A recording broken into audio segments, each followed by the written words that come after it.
Yo, what is up guys, Forever here, and today we are going to talk about pay to win, but not on the same regular, what's pay to win, what's not pay to win. This time we're going to be trying to make a pay to win scale. Now, this might not catch on, hopefully it does catch on, and we can start getting a pay to win scale going so people can understand what we mean when we say what's pay to win and what level of pay to win it is. And we can decide what's free to play versus what's pay to win in the future, and having a scale of what we think is acceptable for us when it comes to playing these games, because some people are okay with pay to win convenience, where some people are okay with pay to win progression. And we're gonna go ahead and dive into that as this video goes on, so go ahead and stick around with me through this, and let's go ahead and get started. I have a few games on here, games that I've played through the years, and they're just games that are live service / MMO games that I've played and witnessed their economy, witnessed their cash shops, witnessed the game's livelihood, and seen games come and go, fall, and all that stuff. And so this is kind of gonna be one of those games. This is gonna be one of those videos where I sparse out these games and just go through what we have here. Now, starting off at the bottom, we have free to play. Free to play is going to be games that are free to play. You don't have to spend any currency to get any type of power, any type of progression, any type of anything. If you spend money, it's basically just for cosmetics. Cosmetics don't affect anything. And right there, we're going to have Fortnite on the very first bat. Like, Fortnite, you spend currency, you don't get anything from that cosmetics that you put on. You get just better looking stuff, different looking stuff, but it doesn't affect your progression unless dazzling your opponents make your own progression go faster. Then that's up to you. But yeah, that's generally it. Now, when it comes to pay to win basic, this one's kind of difficult because it's a hard reach to put here what pay to win basic means. But to me, and this is just all based on my perspective, pay to win basic is where the floor ceiling of playing the game is you have to pay for the game. Nothing else in the cash shop is worth anything besides cosmetics, and the cosmetics don't affect your gameplay. There's no boosters that affect your gameplay or anything like that. So you're straight up purchasing the game. You're already progressing beyond someone else that's not purchased the game, that wants to play the game. To be honest, that's a form of pay to win in a sense. It's a dumb thing to think like that, but it works out somehow in my head. I don't understand why. We're gonna have New World in that category. New World has cosmetics. New World has things like that are in the cash shop that you don't generally need for progression, but it's there. So you just go ahead and get that stuff if you want to buy stuff from the cash shop just to look good. Like I said, I haven't played New World in a year, so I don't know what their cash shop has added since then, if there's anything that's been added to make it more pay to win. I'm currently re-downloading it on PC right now to check out the cash shop. So my download is going from there. So that's what's gonna be my idea of pay to win basic. Just your entrance into the game is going to cost something, and that's gonna be the base cost. Everything after that is, you can play the game for free, you can progress for free, everything is for free except for the cosmetics, but the cosmetics don't add anything to the gameplay for your progression or for your winning per se. Now, the next thing is going to be pay to win convenience. Pay to win convenience is for people that work a lot but still want to play games.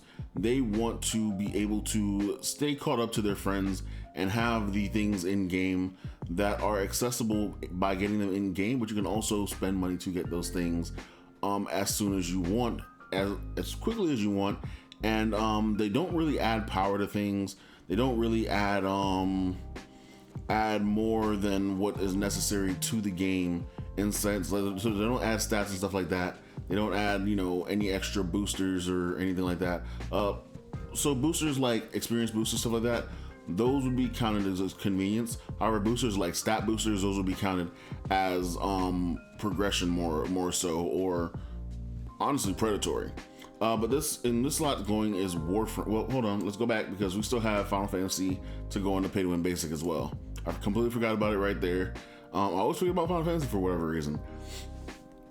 Now, Final Fantasy, of course, their cash shop is pretty basic. Everybody knows what Final Fantasy cash shop is. You want to look good. The ceiling for entry is paying for the game. That's what it is. Now, pay to win convenience, like I said, is the basic. You have a job, but you want to stay caught up with your friends. You want to have the coolest things that are in game. It's there for you to buy, for you to play. You still have to level up the character, do whatever you have to do for the character, but you can also farm in the game if you want to. Warframe is going to go to pay to win convenience because that's what Warframe is. Warframe is a free-to-play game. They don't force you or hassle you to buy anything, but buying things can get you those things faster. And they don't really separate you from normal people playing the game, unless you just want to, push faster than that. Other than that, Throne of Liberty is also going to go into pay to win convenience. But, and I say this, but Throne of Liberty might go into pay to win progression because of the only thing that is a problem with Throne of Liberty is that in the auction house, what you can do is you can buy boss gear flat out. You can't buy dungeon gear normally. You can't buy drop gear normally. Not from what I learned from the beta. You can't buy the regular gear. You can only buy boss gear and then traits off of weapons that have been extracted. So you can only buy those things from players that have gotten those things and decided to sell those things. Now, if you don't have the time to go do bosses and stuff like that, you're gonna be able to buy all that stuff. That's not the pay to win progression part. Pay to win progression part is that Throne of Liberty also has battle passes and level up passes that give you extra materials, extra things so where you can enhance, extra things so you can have extra currency in game. It gives you a lot of extra little bumps. And from the inside, once you're playing the game, those things might not seem like much because you get more than that just by playing the game regularly. But it's just those little bumps that make it more pay to win progression, more than pay to win convenience, and that's kind of the difference there. Now on the next game, I was going down this list just to kind of set up the base parameters of where we're going from free to play to pay to win predatory. Fiesta Online, the very first MMO I've ever played when I was 16 years old. This game is so pay to win predatory. Because it is a game that, oh my gosh. Okay. So when the game first started, cap was 49, I believe. Yeah, 49. Cap jumped up to 59, then cap jumped up to 79, and on and on and on up to I think it's 150 now. So when we first started, what the deal was that at 79 cap, they introduced EXP cards, so you can grind to get fat. You can grind faster. Then they introduced enhancement bundles. Then they reduced the enhancement level of safe zone down from 6 down to 3, which means if you freely enhance, you can only enhance up to level 3 without your item breaking. When your item breaks, you have to go get another one, and that creates a problem when you are grinding, say when you're going for boss gear from dungeons or raids, because of course raid gear only drops once a day because the boss only spawns once a day. So you want to make sure that your raid gear is protected, so you're going to go ahead and spend that money to enhance it safely. From there, they introduced statted gear because now you're raiding against other players. They introduced statted gear that makes it to where you gain extra stats like critical, dexterity, strength, HP. You can gain those stats so you can outdamage your opponent. They added that on cosmetics. Then they added in things like charms where you can double your character's base strength, and they made that a thing that it was necessary that you had to have to go raid, because if you didn't have it, the other two would outdamage you because they had it. That's predatory pay to win. That is extremely predatory pay to win. And that is why I wanted to set up that baseline, because you see how it went from free to play all the way to this level of pay to win that is just, and it makes it to where every player in the game that wants to be competitive has to spend money. That's why it's predatory. Because if you want to be competitive in any other games, like you want to be competitive in Fortnite, you just got to know how to shoot the gun. You got to aim, you got to have a controller, you got to have the system that you want to play it on, and you have to learn how to shoot. In Fiesta, you have to first play the game, second, swipe your card. That's it. That's really it. You can pay someone to power level you. You can pay for the EXP cards. They don't allow, pay to power level or whatever, but people still do it. You could do so many things in that game that just let you swipe your card and win. Those are the steps that we're taking, as you see, for the levels of pay to win. Now, these other games that are here, we're gonna go ahead and parse these out in between, because these games, like I said, like I've played in the past, and they have certain systems set up in them that let them be a certain way. Now, RuneScape, I played RuneScape a long time ago. I'm not sure what the state of RuneScape is right now, so I kind of want to leave that out, but I couldn't get it off the thing because I don't know why. And if I try to hit reset again, it'll reset all this and I type all this out again. So we're gonna leave RuneScape off of this because I don't know the current state of RuneScape. Now, Tower of Fantasy. Whew, pay to win progression. And that's gonna go there because in Tower of Fantasy, there's not really any player versus player style thing that makes it to where you're looking for a leaderboard or anything. Not that I've seen so far, or rather not that I remember seeing, because I stopped playing Tower of Fantasy like a few months ago. But Tower of Fantasy doesn't have anything to where you're really competing with other players or, you know, trying to one up another player or anything. It's more of just boosting your character and completing content. And that's progression. You're winning because you're progressing. So that's it. That's that, to be honest. Albion falls under pay to win progression as well, because you can buy gold in Albion. You can buy the VIP pack in Albion, whatever it's called. I'm not sure if it's called VIP pack or something. It's something like that. I looked at it like twice, but I never actually remember the name. But you can buy boosters to keep you up, because in Albion you can lose your gear. You can lose all your gear pretty much.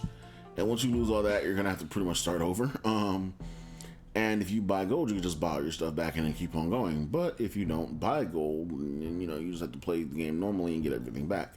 So there's where the pay to progress thing kind of comes in. Black Desert is predatory as hell. As well as having a paid entry bar, Black Desert is predatory as hell, because you need to have fully enhanced gear to compete in Black Desert. You can't compete in Castle Sieges. You can't compete in PvP. You can't compete in you can compete in World Bosses, because all you have to do is actually do damage in World Bosses. But you can't compete in the major things that actually matter for the game.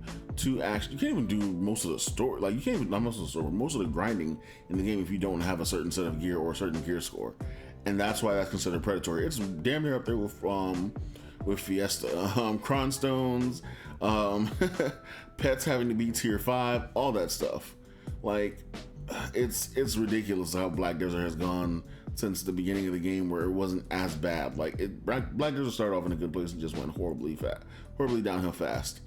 Guild Wars, I want to say pay to win basic, but I want to push it to convenience, because no, we're gonna do progression actually for Guild Wars too, because I remember there is something in the cash shop where it's a booster, and the booster adds experience, and it's experience to PvP, experience to PvE, experience to world v world type stuff like that.